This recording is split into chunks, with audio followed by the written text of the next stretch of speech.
someone who watches a fair amount of true crime, the Gabby Petito documentary on Netflix shook me to my core and impacted me in a way that I really haven't felt in a very long time. And I feel like it absolutely should be required watching for young women, especially young women who are dating or who are in new relationships. Aloha, beautiful humans. Welcome to my channel if you are new here. Welcome back if we've been locked in. My name is Sasha, and today we are talking about the Gabby Petito documentary and just all my thoughts and feelings about it, because that documentary, it is very rare. Like I said, I am someone who watches a fair amount of true crime TV, documentaries, etc. It is very rare for me to have to pause something and walk away from it. But to make it through the entire documentary, I had to pause it several times, and it really just shook me to my core and made me feel a way that I haven't felt in a very long time. Like, that is one of the just saddest things I have watched. Like, really, really hurt me. Ooh, just really hurt me. And I honestly, just like I said, I genuinely feel like this should be required watching for young women. I'm talking young girls, teenagers, tweenagers who are thinking about dating, or who are in their first relationships, with their boyfriends or with boys that they really like, or approaching dating. I really think that when we think about domestic violence and abuse in relationships, I think a lot of people think about hitting, and that's the only thing they think about, right? Like, that's how we frame and talk about domestic violence in the confines of a relationship. But a lot of the time, physical hitting and contact, abuse exists it's an escalation, right? It's a scale of events. So it will start with small things. It will start with emotional abuse, mental abuse, manipulation, making you feel bad about yourself. Like, it exists on a spectrum. It's a scale. And so this is why I think it is so important for young women to watch this documentary, so you can identify the signs of abuse. So by the time God forbid, it will never get to hitting, because you will know that you are in a relationship or a situation that is abusive and not healthy, and you will get out of that. If you are interested in watching the documentary, I'm going to talk about it all. So I guess I have to give a spoiler alert, but this happened over COVID. It happened over 2020, 2021.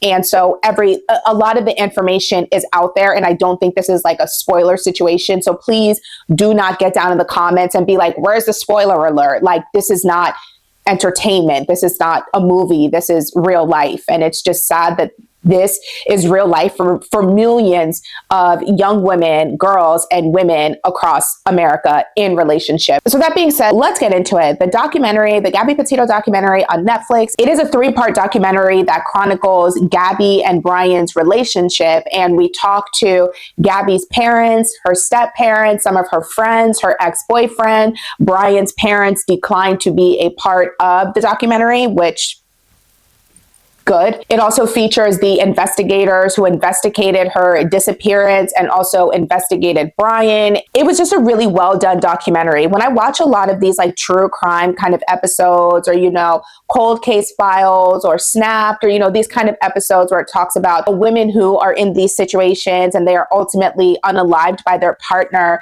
you hear that stereotypical, that cliche, oh, she lit up a room every time that she walked in. But you could tell this was the case with Gabby. Like, that girl was a light. And I'm going to try not to cry when I'm talking about this, because what made this documentary different is that Gabby was an aspiring YouTuber. The reason why they were traveling cross country is that they were trying to be an RV YouTube couple, working on their channel. And so she documented and recorded everything. And so that really humanizes her in a way that I don't think we typically see in a lot of the documentaries that I watch and a lot of the episodes that I watch. So you really get a sense of who she is as a person. And she seems so bubbly and light, just full of life, full of energy. And then you have her juxtaposed next to Brian, who quite literally, it was, I talked about this, I posted something on Threads about it, and somebody left a comment that I thought was like spot on. They were like, he was just mediocre in every single way. That was just the most accurate depiction and description of him that I could provide, because you have Gabby, who is this light, who is this aspiring YouTuber, who's, working and trying to make her dreams come true, and she's working towards something, right? And then you have him, who was just there. You know, he was a leech. And honestly, just from their interactions and the way her friends talked about him, their mutual friends talked about him, it honestly seemed like he just glommed onto her light. You know, those people who resent you, but they want to be a part of your energy. They want to be around you. They want to be in your presence, but they simultaneously hate you for your light and resent you for your presence. Like, that is 110% what I got from Brian. I honestly do not think TikTok disappearing would be the worst thing in the world. However, what I love about TikTok is it really highlights, it gives a first person real perspective of a lot of the things that we only talk about right in our circle of maybe friends, or maybe not really talk about at all. Because one thing that really stuck out to me is a lot of Gabby's people, you know, her family and friends, didn't really understand and know what she was going through, the abuse that she was suffering at his hands. She wrote it all in a journal. She really kept it to herself. And so what I love about TikTok is it gives people a platform to share their experiences. And one of the video series that I hate seeing, but I'm also glad that women are sharing, is stories about how I knew my boyfriend hated me, or how I knew my husband hated me, how they didn't like me, how they resented me.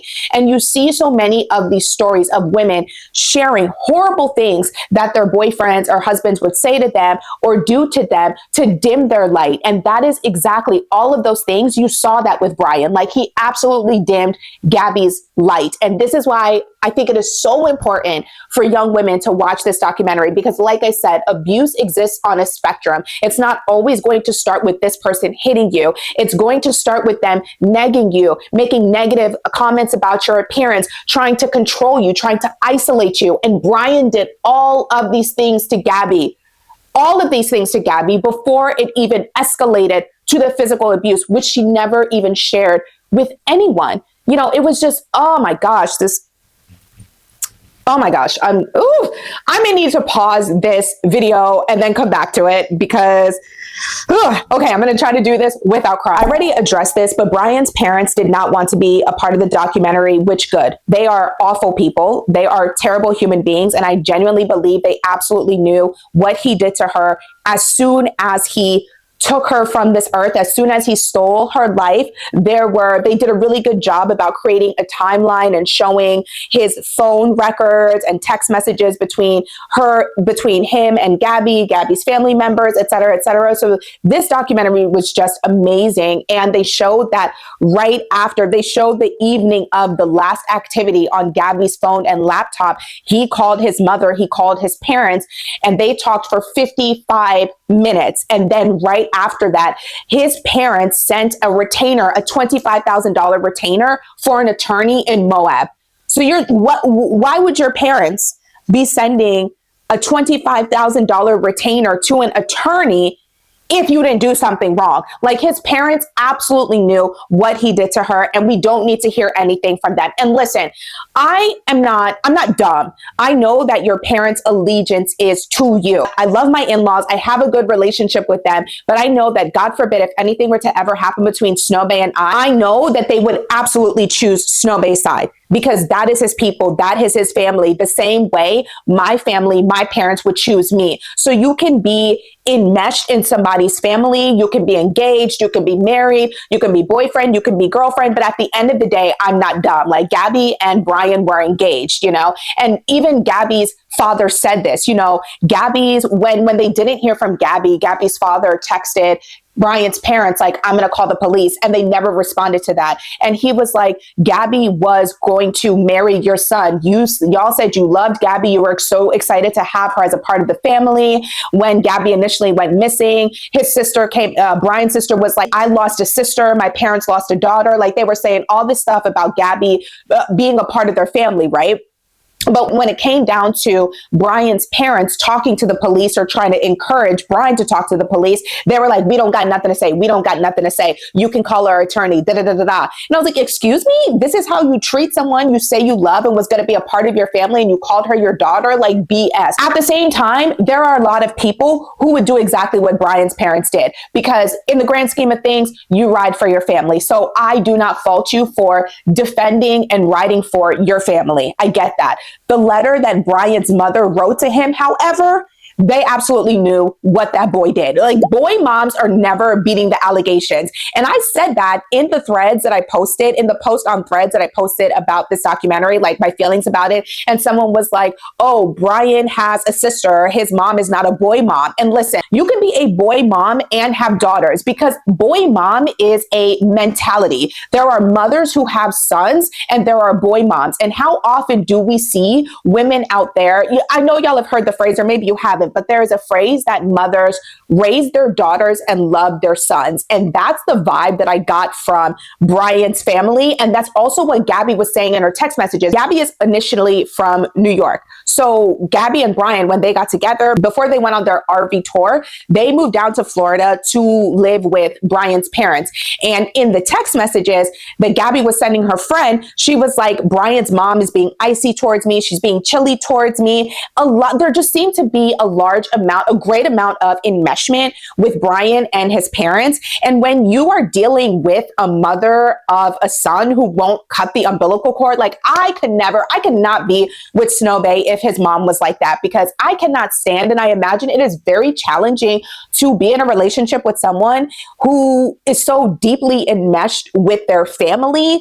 And it's just giving like the mom wants to be his son's girlfriend. Like, that's the vibes that Brian's mom was giving me. Girl was weird. Like, oh God. Anyways, yeah, his parents knew exactly what he did. And it was just disgusting to me that, fine, you don't want to talk to the police. You get an attorney for your kid, whatever. You're parenting, you're standing 10 toes down. You're trying to protect your child. I get that. As your parents, at the end of the day, I do understand that there are parents who are just going to do whatever their child can do, no wrong in their eyes, and they're always going to ride for them and stand 10 toes down for them, right or wrong. There are a lot of parents out there that are like that. I'm not saying all parents are like that or all family members are like that, because think about the Unabomber. His brother was the one who ended up turning him in. There are so many people who do crime, and when they are caught and turned in, it's often a tip off from a family or from a friend. So there are family and friends who would do the right thing, but for the most part, I think a lot of people are going to stand 10 toes down for theirs and not want to give them up and want to protect them,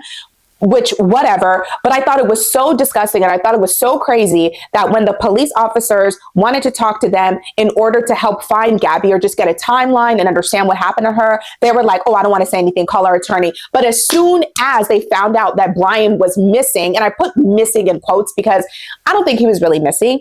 I think that they covered for him and established an alibi, because when they found his body, his parents were the one who found his body. In a matter of like less than an hour, they discovered, what was it, his waterproof book bag. The police officers had pulled up on the scene and they were searching and they didn't find anything. Meanwhile, Brian's parents roll up on the scene, start helping in the search, find his waterproof book bag, and then find his body.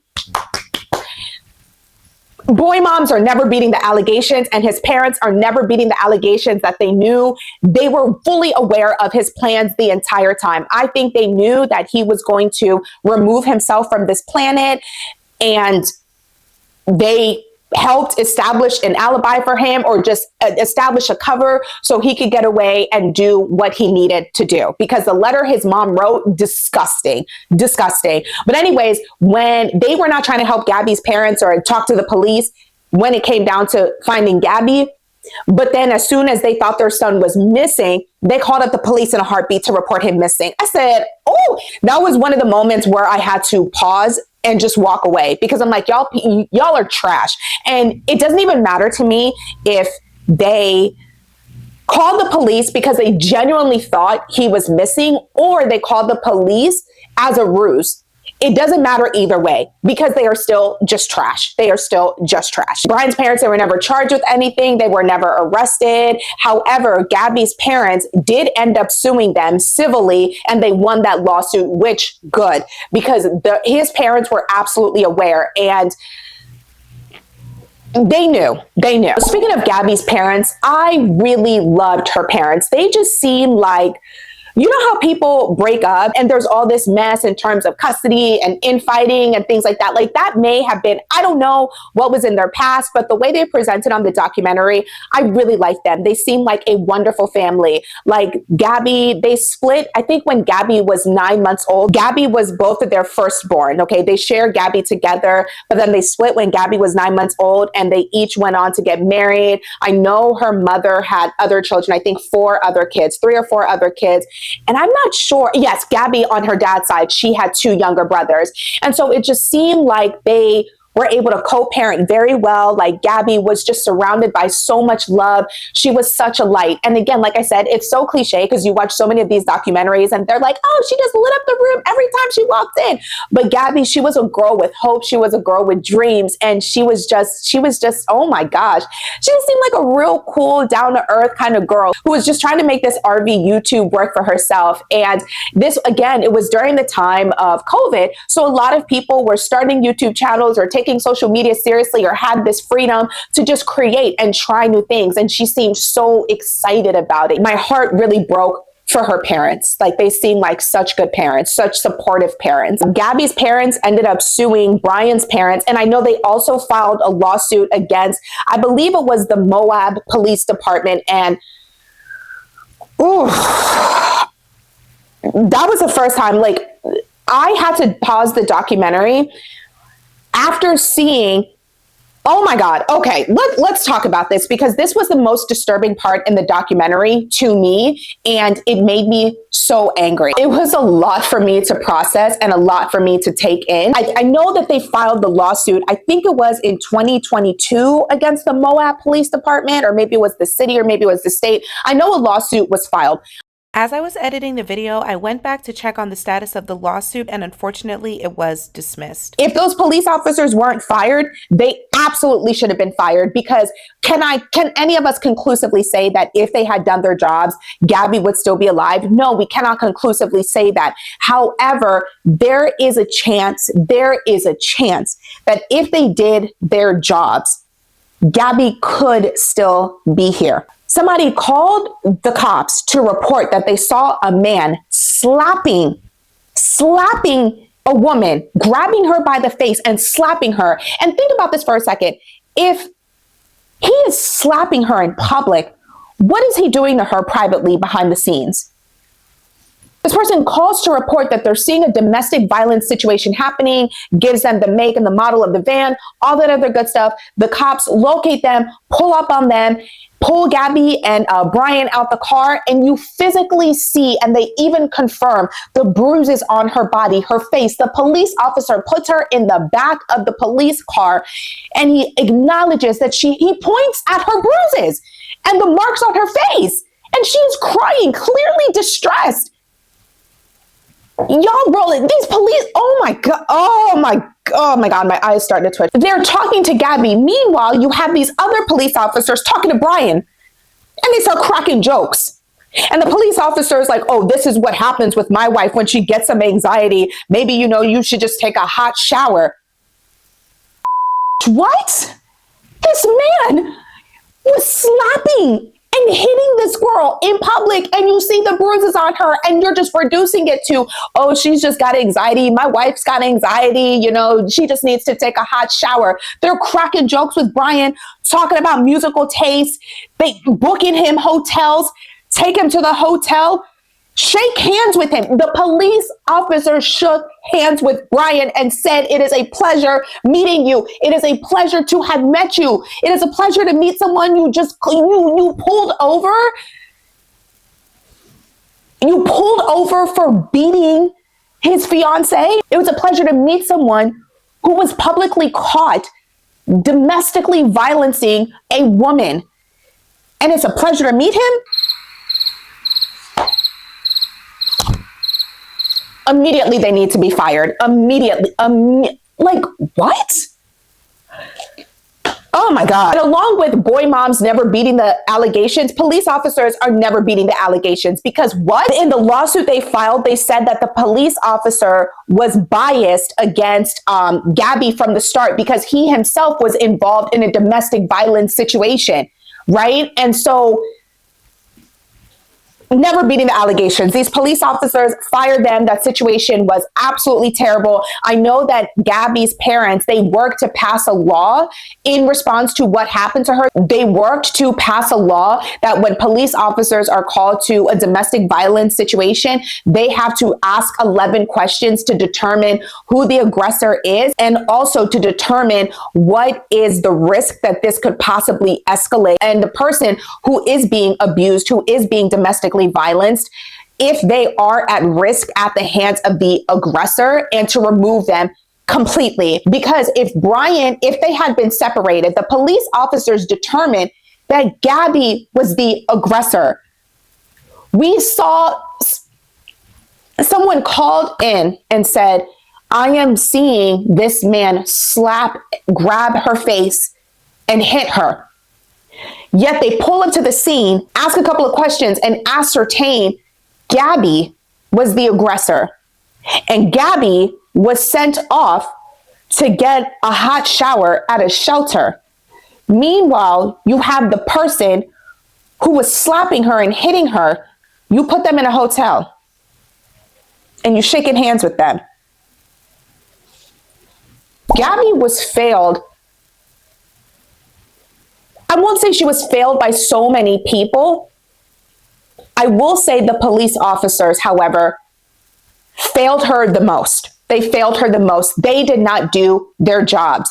And if Brian was put in jail that night, even if you want to say Gabby was the aggressor and threw her in jail, if they had been separated that night, who knows what would have happened? Because sometimes I think it takes these moments for us to wake up and snap out of certain situations. And if he was sitting in a jail cell, or he should have been sitting in a jail cell because he was the one who was the aggressor. But even if you had put her, they ended up getting, the police, they dropped him off at the hotel, let Gabby have the van. They went their separate ways. They met up that night. If one of them was in jail, if Brian should have been the one in jail. Let me not say if one of them is in jail. If Brian was in jail, like he was supposed to be, they would have been separated that night. And maybe that night of separation would have given Gabby that opportunity to just take a moment, step back, realize the gravity of what was happening, and maybe that push for her to get out of the situation. Because ultimately, you start to see in the text messages and even in her journal, you start to see her having this awakening of, I don't want this anymore. She even called up her ex-boyfriend, and he got this sense that she's calling me for a reason. Something's happening here. You know, what's happening? I think Gabby was starting to wake up and realize, I don't want this anymore. I don't want this anymore. Even in the last text message to her mom, when her mom asks her, are you and Brian breaking up? And she's like, no, I would just make more money as a solo female RVer, YouTuber, or content creator, whatever. In that moment, I think that she knew that she wanted to be apart from him, but she didn't want to confirm the breakup. She was just getting the courage to get ready to leave that relationship. And I think Brian picked up on that. And I think that's why he ended up stealing her life, stealing her joy, because that man was just a freaking leech, mediocre in every single way, had nothing going for him. And he had to dim her light because he could not stand being in her shadow. As much as he loved her light, he also resented her so much, and nobody can tell me otherwise. It was even in his body language when they were recording the videos and recording the clips and stuff. He would just be like the one clip that was, oh my gosh, I rewinded and I watched because I was like, did I see what I think I saw? Like, she panned the camera to him, and he was like smiling and he was acting all nice and stuff like that. And then she kind of panned it away. But before she got out of frame, you just see his entire body language change. And he was like, and he just ended up rolling his eyes. And if I recall correctly, her friend said something to the effect that he didn't really want to be on camera. And she thinks he didn't want to be on camera like that because his mask would slip and he would not be able to keep it together, or Gabby would have ended up recording something she wasn't supposed to. Her saying that stuck out to me, juxtaposed next to just that shot where she's like panning to him and he's smiling. And before she even gets the camera out of his face, you just see his body language change and his face drop. Like, it was jarring to me. And I think that like he recognized that she was going to leave him. And that's like, after that last fight that they had, I think he recognized that she was going to leave him. And that's when he hurt her and took her life. In my personal opinion, the only police officers who did their jobs, who were fighting for Gabby, was the female police officer in New York when she was on the phone with the police officers that showed up to Brian's parents' house that night that they didn't want to talk. That night they were like, call my attorney, da da da da da. She was trying to file a missing persons report, but they couldn't file it because Gabby was not a resident. They wanted to file a missing persons report in New York, but they couldn't file it because Gabby was a resident of Florida. And then the crime, or the last time she was seen, wasn't in Florida. It was in Moab. I think Moab is in Utah or Arizona. I'm pretty sure it was Utah. But anyways, so this female police officer on the phone, however, she was trying so hard to get them to file that police report, to get them to get any answers. And she was like just fighting with this cop on the phone. And the male cop that showed up to the male cop who showed up to Brian's parents' house, he was just like, man, I'm not even really trying to be here. Like, oh my God. It was just so annoying watching these police officers just up every single time. The only police officers, the only investigators who did what they were supposed to do was that woman with the short haircut. She has dark hair. She had all those tattoos. I was like, oh, okay. You know, she very, very beautiful. Like, aside from her looks, like she presented very well. She was the only one I felt that was very serious about finding Gabby in Florida and was on top of the investigation. And then the male police officer, no, he was an investigator in Moab. He was the one that was trying to coordinate the search and everything. I really liked him. Those were the only two people in law enforcement who it felt like were trying to do right by Gabby, find her and hold Brian accountable. Everybody else, they just give police officers a bad name. It's cops like that have cops in general never beating the allegations. They were all useless and they all should be fired. But I don't even want to say that, because as strongly as I feel about the fact that they should all be fired, let's be so for real. They're fired by their police department. They drive over to the next city or the next county, apply and get the job. So what does it matter that they were fired? They failed Gabby. They can cross county lines, city lines, and fail someone else. You know, it's just, oh my God, it just really comes back to just the patriarchy, how normalized violence against women is, misogyny. And because that violence against women is so normalized, we do not take it seriously. And speaking of not taking things seriously, I really like that the documentary touched on missing white women syndrome.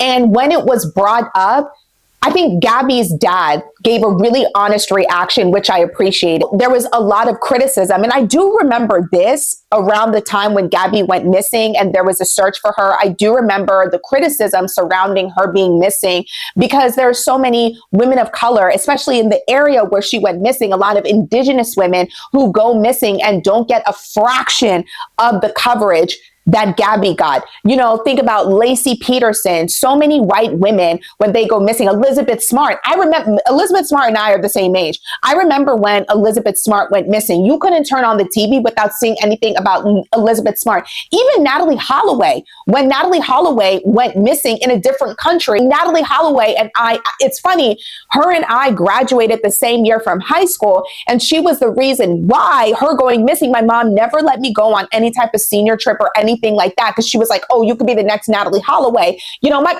parents were strict. Okay, listen, I got immigrant African parents. I wasn't doing anything anyway. My mom just needed excuses. But anyways, all of this to say that when white women go missing, especially when they are beautiful or when they are young or when they are from wealthy or well-off families, there is a response from the media and police that we do not see. And not just police and the media, but also the general public.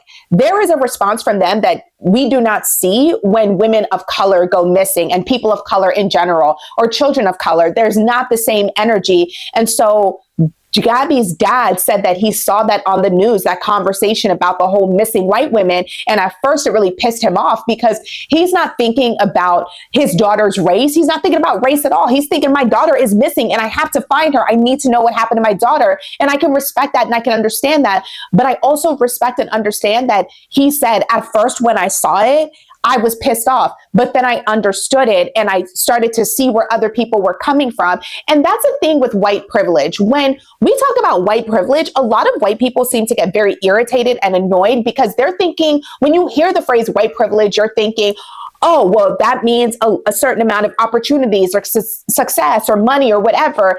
And that's not the reality for the vast majority of, white people. Not every white person is walking around here super wealthy, rich, living in houses, got all these opportunities, got properties, things like that. So when you hear the phrase white privilege, I think it's very triggering for a lot of white people, and let me not say a lot, some white people, it is very triggering for them because they think that it means that they're on the receiving end of tangible financial privilege or wealth, but it's really the reality that we are existing in a society and in an environment that was set up for white people to benefit, to gain. White privilege is something that is very real, and because of missing white woman syndrome, Gabby is a young, very pretty, blonde white woman in America. And so the media and society and the police, the police failed her, so whatever. But at the very least, the media, they were on top of it. You couldn't turn on the TV without hearing anything about Gabby. It was all over TikTok. People were creating entire channels. People were creating entire pages and having lives devoted to exclusively finding Gabby. She received so much coverage, and we see a fraction of that coverage, of that energy for missing women of color. Gabby's father really educated himself about it. And I know that is the very least he could do, right? At the same time, though, I think it was really big of him because thankfully, I've never been in a situation where anyone I love or care about has ever been missing. However, I just feel like if I were, I probably wouldn't be thinking about the optics of anything. My sole focus and concern would be finding my loved one and doing whatever I can to find them, to help find them, or hold the person responsible for their disappearance, hold them accountable. And so I really appreciate that Gabby's dad, I don't know about her mom, but Gabby's dad really educated himself, and then they work towards creating change because they can't go out and they can't make people care about women of color, right? They can't make people care about Black women and Indigenous women, but they can do their best to create laws that will help women in the same situation their daughter was in. And so they formed a website and a foundation. And if you go to that and you are experiencing domestic abuse and domestic violence,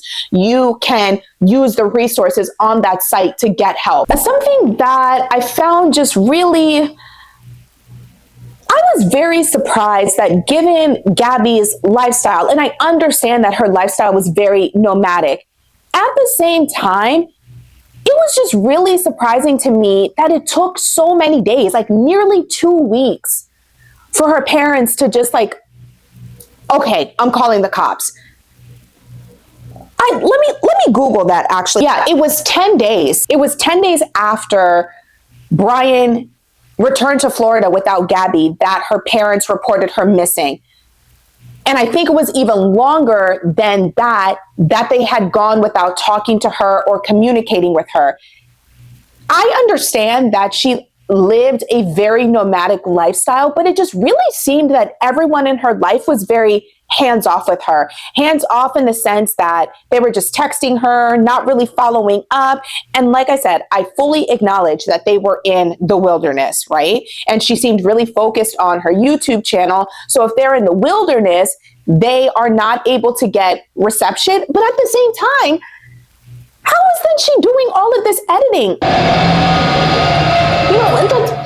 I don't even think that tracks because there are editing softwares and platforms where you don't have to be connected to the internet to do any type of editing. And I know that they had solar panels to charge their vehicles or charge whatever, regardless of whether they had internet access or not, or she just had a poor or weak network.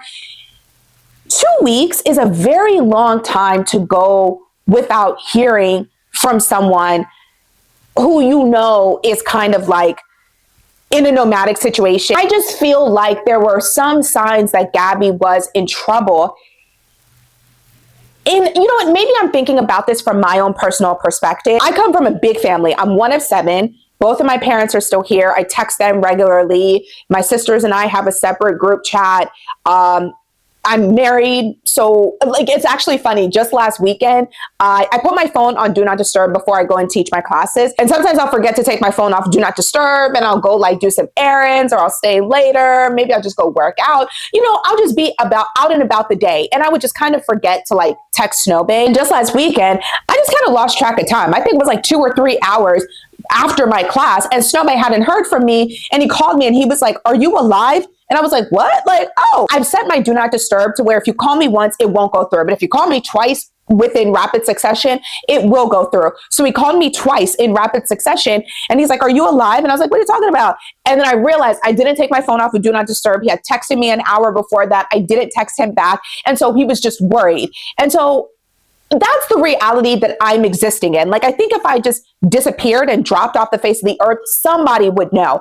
In my situation, and just in the case of a lot of women, if anything is going to happen to you, if you are ever going to go missing or be in harm's way, it's going to be at the hands of a partner, right? So if my husband, God forbid, if anything ever happened to me at his hands, he obviously would not report me missing. But again, my family members, I talk to them consistently enough that if I had went 2 or 3 days, I don't think it would be day 1. I don't even think it would maybe day 2. But by day 3 of not hearing from me, especially since I am also active on social media, day 3, you haven't heard anything from me. I haven't posted anything on social media. Somebody is calling. So all of this to say, I don't think it would get to 10 days. So I was really surprised by that, even with her lifestyle, only because her mom knew that there were just issues between them, and her friends knew that some weird things were going on. Like her one friend who didn't, she said she was waiting for a phone call from Gabby on her birthday, and Gabby didn't call her. And I'm like, okay, so Gabby doesn't call you. You don't pick up the phone and call her? Like, check up on your people, call your people, essentially. I know we are so used to just like texting people, and it's easier to text, call people. Because another thing that her mom said that I found like really suspicious was, her mom found it suspicious and she completely acknowledged it. Her mom said Gabby sent her a text, something about, "Can you call Stan?" And Stan is Gabby's grandfather. Most people are not calling their grandfather or elders by their first name. My husband, they be calling their elders by their first names. And it's always weird to me because I don't come from a culture in which you call your adults and elders by their first name. So that's weird to me, but that's a norm with some people. However, it was not the norm for Gabby's family. And so Gabby's mom was like, "Oh, that's odd." Come to find out that Brian had Gabby's phone, and he's trying to establish a timeline to make it look like she's still alive. So he's sending these text messages, and the police officer said, looking at the phone records, the activities was like instantaneous. He was like, nobody is texting back that fast. So it made it very clear that Brian was sending text messages from Gabby's phone and responding from his phone to try to make it look like she was still alive and she was having a conversation, and that was not the case. So if something is off, even if you do regularly communicate with someone via text message, if you see something that is off or just looks odd and you know that's not their style of talking, pick up the phone and call them. Like, check in on your people. I know we are so used to texting people, sending DMs, not really calling people on the phone. Everybody got social anxiety nowadays and everybody's not trying to talk on the phone. Blah, blah, blah. But call people, okay? If you haven't heard from a friend and you know they're in a situation, please call them and check up on your people. Because I guarantee you, I feel like if somebody in her life had been peppering her with phone calls and just calling her every single day, maybe once or twice a day, I don't think it would have taken that long to file a police report. Brian is the sole person responsible for what happened to her. Yes, she was failed by police officers. Absolutely. I also feel that if somebody had just been calling her on a near daily basis, it wouldn't have taken 10 days for somebody to recognize, wait a minute, something is off, and to reach for that missing persons report. Like, everyone was just really hands off in her life in a way that some may attribute to her lifestyle. But as someone who comes from a big family and who has a large community, it just makes me sad for people who are so isolated and something may happen to them and nobody would know about it for a very long time. So if you have a community, if you have friends, if you have people and you're worried about somebody, pick up the phone and call them. Don't text them. Pick up the phone and call them and just check in on them, especially if you know that they are in a situation where there is just abuse happening or just something seems off. Always follow your gut. Always follow your gut, especially when it comes to the people in your life that you care about. I kind of noted this earlier, but it seemed like towards the end, she recognized she was going to leave him, and just looking at the text messages she was sending him and she was sending Brian, like it just was like she was just coming to this understanding that something is off, but I can fix him. And she was just trying so hard. She was trying so hard and just trying to hold on to this person that was just weighing her down. You see so many young women with promise and gifts, and just there's such a light.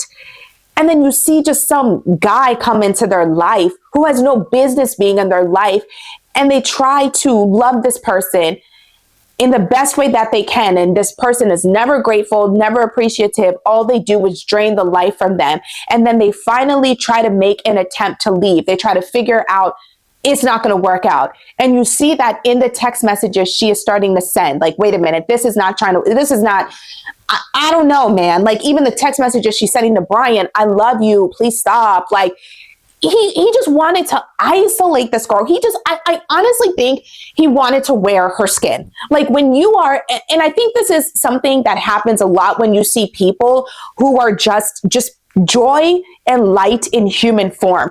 People will radiate to you and gravitate towards you, and then some of those people will simultaneously resent you because they cannot wear your skin, because they cannot absorb your life, because they cannot be you. And I honestly think that's 100% what happened to Gabby when it came to Brian. And she was starting to realize, I need to be away from this person. Even her ex-boyfriend brought that up. He started to feel like, okay, she probably called me because maybe she needed the strength. She needed somebody to talk to, because even in the initial text message that she sent her boyfriend, she was like, I know I'm probably the last person you want to hear from. So this was like, it honestly seemed like a last resort for her to reach out to this person, because maybe she didn't feel comfortable talking to somebody else in her life. And I kind of get it, because whenever you are fighting with your boyfriend or your partner, your husband, whatever, and you tell your family members and your friends, you end up forgiving that person. But your family and friends, they will never forgive them. They're always going to remember what you say about that person or how that person made you feel. And when I was in premarital counseling, one of the pieces of advice our premarital counselor gave us was, keep whatever is happening between y'all. Do not bring other people into your relationship, especially when you guys are in conflict. And if you do need to talk to someone who knows both of you very well, so they're able to give you advice knowing both parties, so they're not only getting one side of the picture, your side of the story, and then they're not getting your partner's side of the story, or they don't know how your partner acts and what they're like, so that is a piece of marriage advice that we got when we were going through premarital counseling. And so I understand when there's a situation happening within a relationship, not everybody is going to be as willing to talk about it with their family or with their friends, especially if it's one of those yo-yo situations where y'all break up, y'all make up, y'all break up, y'all make up, and you don't want your family or friends holding resentment for your partner. And I think that's why she reached out to her ex-boyfriend. But I felt so bad when her ex-boyfriend was saying that, he missed a call she made the day that she was last seen alive. And he was like, what if I had picked up the phone? Would she still be alive? And it's just like, you cannot blame yourself for that. Like, Brian is the only person responsible for what happened to Gabby. And you could not, you can't hold yourself responsible for that. So I hope he's, gotten over that with time and made peace with that, and does not hold himself responsible or hold any guilt over it. Because it seemed like a lot of it, like even her friends too, they held guilt over what happened to her. And this is why I just say, pick up the phone and call. Like, if something just seems off in the text messages, pick up the phone and call. You're not responsible. It also never hurts to just pick up the phone and double check. And I'll close with this. Earlier, I said this documentary should be required watching for tweens, teenagers, and young women who are starting to date. We don't often recognize the signs of abuse, because abuse is presented to us in the form of physical violence, but abuse exists on a spectrum. And Brian started with small things, trying to isolate Gabby from her family and friends, getting frustrated with her that she had a job. He stole her. One night she was supposed to go out with her friends, and he stole her wallet. So she couldn't go. And she made it like halfway to her friend's location, realized she didn't have her wallet, turned around, went back to the house and get it. And she finds out that Brian stole it from her. When she confronted him, they started fighting. That's what somebody will do. Like, if you notice that when you are trying to spend time with your family and your friends and the person you are with, your boyfriend or even your girlfriend, if they're starting to pick fights with you before important events, before you're supposed to spend time with your family and friends, they try to ruin things for you, things that you were excited about, they try to ruin it. That is abuse. That is emotional manipulation. That is mental manipulation. That's not normal. And that's not okay. A lot of people will kiki and be like, oh, my boyfriend, he doesn't let me have friends, or I got to ask my boyfriend for permission to go out with my friends. That's not normal. And, there is a difference between asking and informing. Like, if and when I want to go out with my friends, I will inform Snowbay. I will let him know, hey, X, Y, and Z wants to get together and I'm going to go out during this day, this time. Do we have anything? Do you have anything? Okay, cool. That's informing. I've never asked my husband to go anywhere. I don't need to ask him to go anywhere. Brian seemed so desperately to want to possess Gabby. And I think we normalize that sometimes in the confines of a relationship. Oh, my boyfriend doesn't want me to have friends. He wants to monopolize all my time.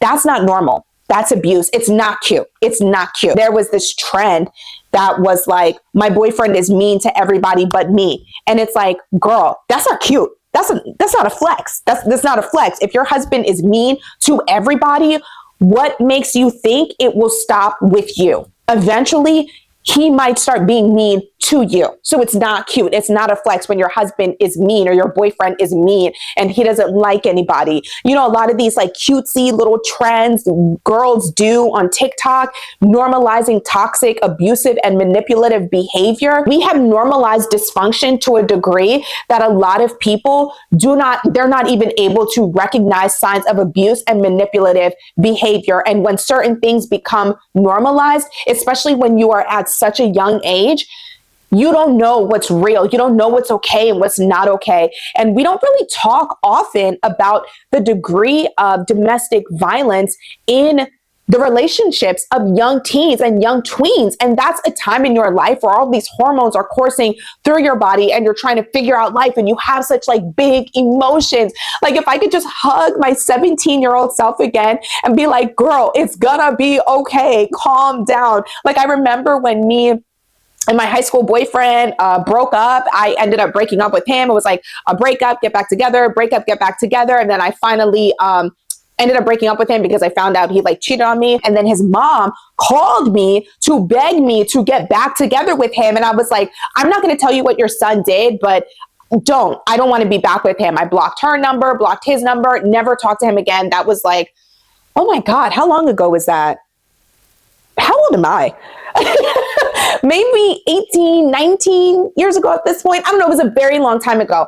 But all of this to say, like, I wouldn't say that my high school situation or relationship, I would not say it is abusive, but it was very manipulative. He ended up joining the military. I went to college. So we were not in the same space at the same time. And I'm in college and I'm trying to like create new friendships and relationships and like meet people and go out. And he would get so annoyed at me when I would go out. And so I would spend, like, I look back on a lot of my early, like, I was really homesick. So I also went home every single weekend. And so my mom was like, we're not coming to get you. Stay at school and make friends.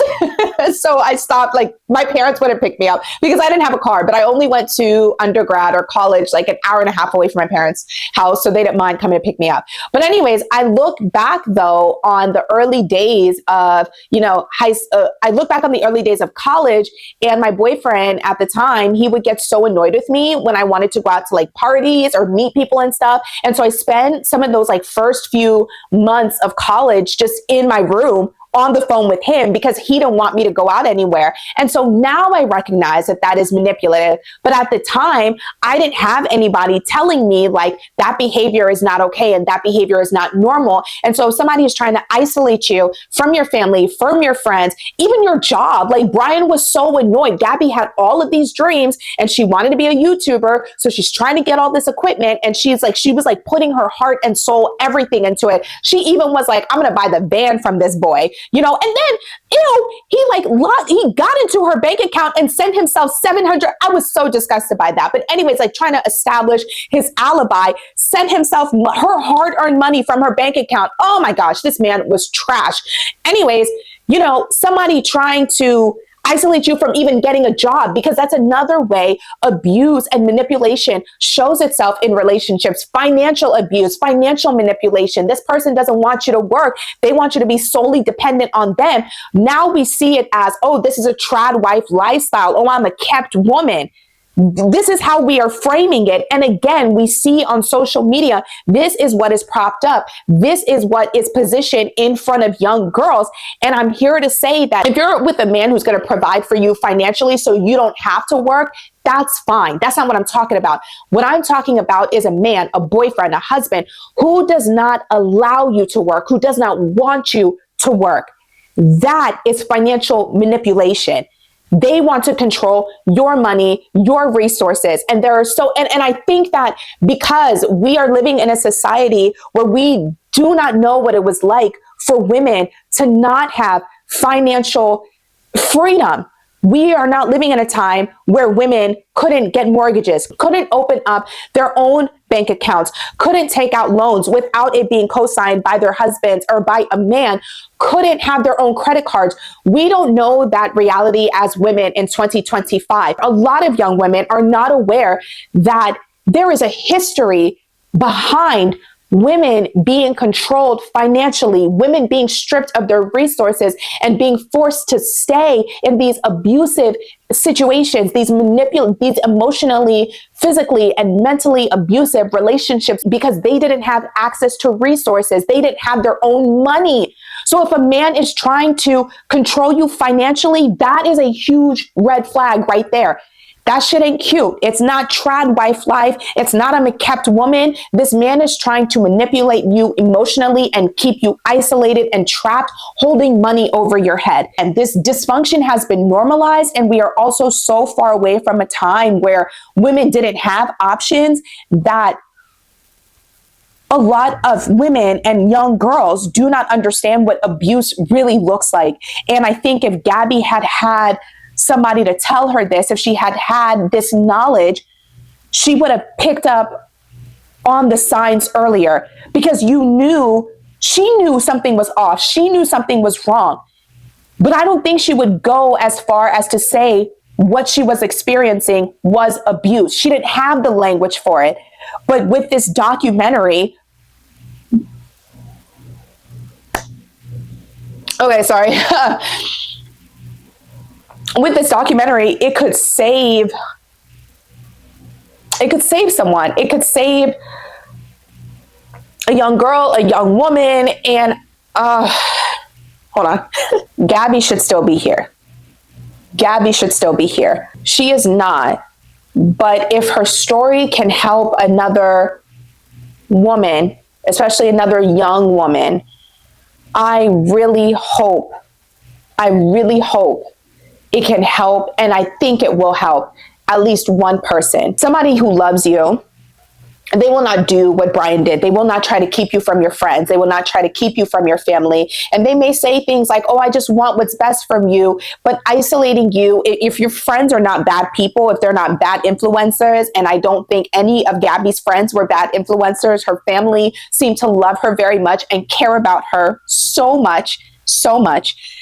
They're not going to try to keep you from people who love you. They're not going to try to keep you from people who care about you. They're not going to try to isolate you. They're not going to manipulate you. They're not going to hit you. They're not going to physically harm you. And when this happens, this abuse exists on an escalation that by the time it gets to physical abuse, you are just so worn down. And you could see in that police video, the body cam footage, Gabby just seemed so worn down. I truly, in my heart of hearts, watching that documentary and just seeing Gabby's life and even watching her first YouTube video, because the tragic and the sad part of it all is that she went on that journey to become a YouTuber and she was only able to post one video.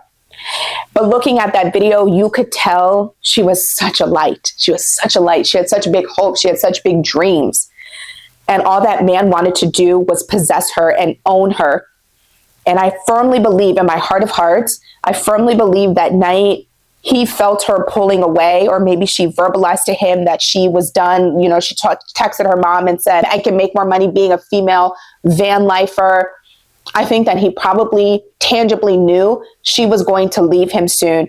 And because he could not possess her, because he could not own her, he didn't want anybody else to. And his parents helped him along the way. If you have a young woman in your life, a niece, a daughter, somebody you're mentoring, if you're a coach to young women, if you have any type of relationship with a young woman, please, please, please, please sit her down and make her watch this. If you know somebody who is going through this situation,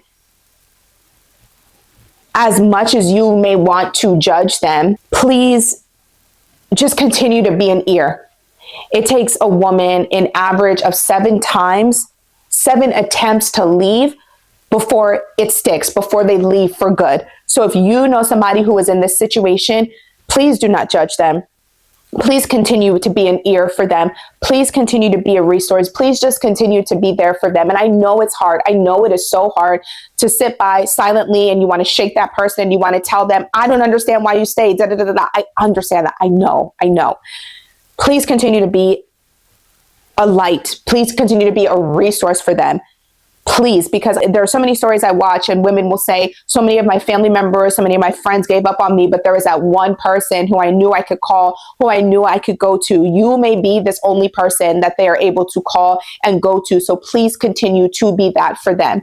And if you are someone who is in this situation, I really, really, truly, truly hope you are able to get out. And I hope you find the strength to leave. You deserve love. You deserve care.